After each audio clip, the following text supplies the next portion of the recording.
খেলা যখন মিরপুরে হবে তখন আমার মনে হয় বাঁহাতি স্পিনার হিসেবে নাসুম অটো চয়েস হওয়া উচিত। মানে তার মতো স্পিনার মিরপুরে আর বাংলাদেশে কেউ নেই, আমি নিঃসন্দেহে বলতে পারি। এই জন্য যখন বাংলাদেশ দল ঘোষণা করা হয়েছিল উইন্ডিজ সিরিজের জন্য, আমি বলেছিলাম যে নাসুমকে দরকার ছিল। একটা ম্যাচ পরেই ম্যানেজমেন্ট বুঝতে পেরেছে যে নাসুমকে দরকার ছিল। নাসুম এই পর্যন্ত 19টা ম্যাচ কিন্তু মিরপুরে খেলেছেন, মানে বাঁহাতি স্পিনারদের মধ্যে দ্বিতীয় সর্বোচ্চ। মানে সাকিব খেলার পর নাসুম খেলেছেন এতগুলো ম্যাচ টি-20 এবং ওডিআইতে। হ্যাঁ, আপনি বলতে পারেন টেস্টে তো অনেকেই খেলেছেন, কিন্তু টেস্ট এবং সাদা বলের যে খেলাটা আমি আলাদা করেই রাখছি। নাসুম সেই দিক থেকে অনেক অনেক অনেক অভিজ্ঞ এবং অনেক সফল। সাকিব এবং নাসুম যখন খেলেছেন দুইজনের পার্থক্য দেখলেও দেখা যাবে যে নাসুম ওই সময়টাতে বেশি সাফল্য পেয়েছেন এবং তাকে সবচেয়ে বেশি ব্যবহার কিন্তু সাকিবই করেছেন। যখন বাংলাদেশ দল অস্ট্রেলিয়া নিউজিল্যান্ডকে হারালো, বড় ব্যবধানে হারালো, সিরিজে হারালো, ঐতিহাসিক সাফল্য আসলো, তখনও নাসুম কিন্তু দলের সেরা বোলার। মানে দারুণ বল করেছেন দুই সিরিজেই। খুবই ইকোনমিক্যাল ছিলেন, 4টা উইকেট নিয়েছেন, 10 রান দিয়ে 4টা উইকেট নিয়েছেন। অস্ট্রেলিয়া এগেন্সে 4 উইকেটের রেকর্ড আছে।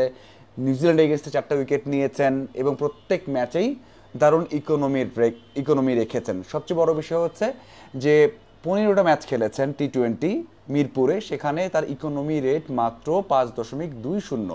মানে এতগুলো ম্যাচেও 6-এর উপর কিন্তু ইকোনমি নয়। তার মানে কতটা দারুণ তার লাইন লেন্থ, মানে স্লোয়ার অথবা ভেরিয়েশন, যে জন্য যতই ম্যাচ খেলেছেন পাকিস্তান, ওয়েস্ট ইন্ডিজ অথবা অস্ট্রেলিয়া নিউজিল্যান্ড, কেউই কিন্তু বা সেভাবে তাকে চার্জ করতে পারেনি, তেমনটা রান তার কাছ থেকেও নিতে পারেনি।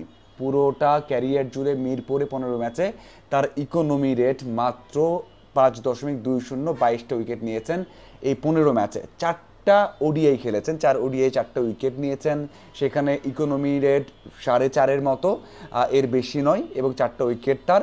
সেই দিক থেকে এই যে এক্সপিরিয়েন্সটা, সেই জন্যই বলেছিলাম যে তাকে নেওয়া দরকার।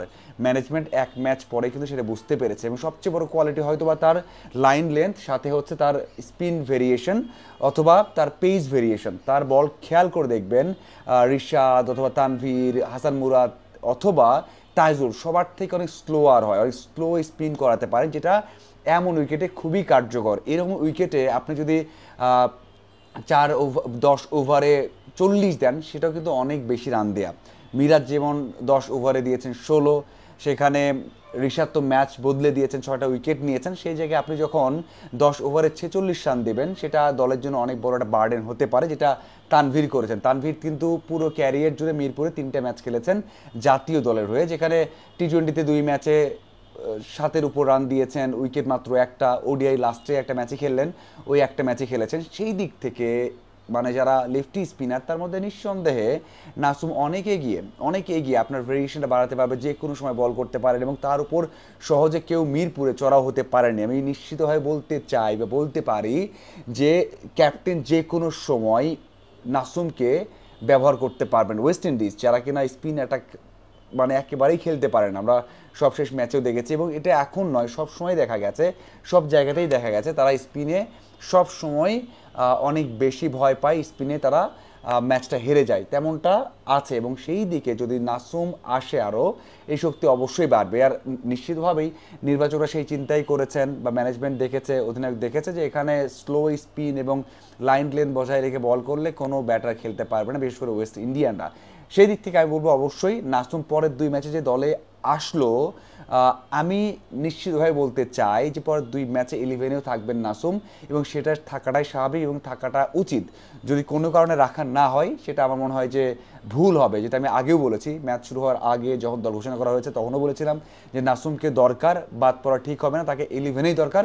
আমি এখনও বলছি যে তাকে 11-এ দরকার, এবং প্রথম ম্যাচে বা দলে যে রাখা হয়নি, এটা আমার কাছে কখনোই মানে বোধগম্য হয়নি। এবং সবচেয়ে বড় বিষয় হচ্ছে আমরা মনে হয় একটা ট্রেন্ডে চলে গেছি যে নাসুম খেলবে টি-20, ওডিআই খেলবে তানভীর। এটা হওয়া উচিত নয়। আমার মনে হয় উইকেট কন্ডিশন, কোথায় কি ভালো করেছে, ভালো করতে পারে, সেটা দেখে এবং তার পারফরমেন্স দেখেই নেওয়া উচিত।